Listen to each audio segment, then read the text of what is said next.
Hello guys, അപ്പോൾ നമുക്ക് ഇന്നൊരു പ്ലെയറെ കിട്ടിയിട്ടുണ്ട്. പ്ലെയറെ എനിക്ക് മാത്രമല്ല നമുക്ക് എല്ലാവർക്കും കിട്ടിയ ഒരു പ്ലെയർ തന്നെയാണ്. അപ്പോൾ ശവശങ്കോന് കിട്ടിയിട്ടുണ്ട്.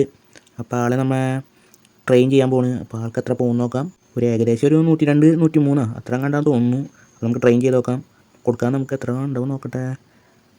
ഇപ്പം തന്നെ ഏകദേശം ഒരു 101 ആയിട്ടുണ്ട്. അപ്പോൾ 102 പോകുള്ളൂ. 2-3-4 പ്രാവശ്യം നമുക്ക് ഇങ്ങനെ ഇതാക്കി കൊടുക്കാം. അപ്പോൾ കിട്ടണത് കിട്ടട്ടെ. അത് കിട്ടിയില്ല എന്ന് നമുക്ക് നേരിട്ട് കൊടുക്കാം. Strikers instant. അപ്പോൾ അജിലിറ്റിയാണ് കിട്ടിയത്. അപ്പോൾ എന്തായാലും മാറ്റാം. അപ്പോൾ 101 തന്നെ പോയിട്ടുള്ളൂ.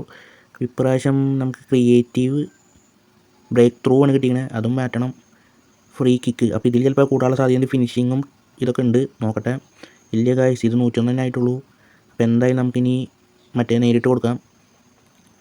അപ്പോൾ എന്തായാലും 102 ആവും. ഞാൻ അത് രക്ഷയുള്ളൂ. ഞാൻ നോക്കിയാൽ ചിലപ്പോൾ കിട്ടുന്നുണ്ടാവില്ല. അത് കഴിയണ വരെ അവന്മാർ കറക്കിക്കൊണ്ടിരിപ്പിക്കും. അപ്പോൾ നമുക്ക് സ്ട്രൈക്കേഴ്സ് ഇൻസ്റ്റൻറ്റ് തന്നെ കൊടുക്കാം. അപ്പോൾ ഒരു 102 പോവും. അപ്പോൾ ആൾ 102 ആയിട്ടുണ്ട്. അപ്പോൾ 102 വരെ പോകുള്ളൂ. അപ്പോൾ ഒരു നല്ലൊരു ഗോൾ പൗച്ചർ എന്ന് പറയാം. കളിപ്പിച്ച് നോക്കിയിട്ടുള്ള അഭിപ്രായങ്ങളൊക്കെ ആയിട്ട് നമുക്ക് അടുത്തൊരു വീഡിയോയിൽ വരാം. അപ്പോൾ ആൾ ഗോൾ പൗച്ചർ SS ഒക്കെ കളിക്കും. അപ്പോൾ ആൾക്ക് അവയർനെസ് 97, അതുപോലെ തന്നെ ഫിനിഷിങ് 92. അപ്പോൾ ഇതൊക്കെ നമ്മൾ കസ്റ്റം ചെയ്തിട്ടുള്ളൊരു ഇതാക്കിയിട്ട് പറയാം. അപ്പോൾ എത്രമാത്രം ഈ ഓട്ടോയിൽ കളിക്കുന്നുണ്ടെന്ന് നോക്കട്ടെ. അതുപോലെ തന്നെ സ്കില്ല് നോക്കാനാണെങ്കിൽ ആൾക്ക് ബുള്ളറ്റ് ഹെഡറൊക്കെ വന്നിട്ടുണ്ട്. അപ്പോൾ ഇനി കുറേ സ്കില്ലൊക്കെ ആഡ് ചെയ്യാനുണ്ട്. അപ്പോൾ അടുത്തൊരു വീഡിയോയിൽ കാണാം. Bye guys.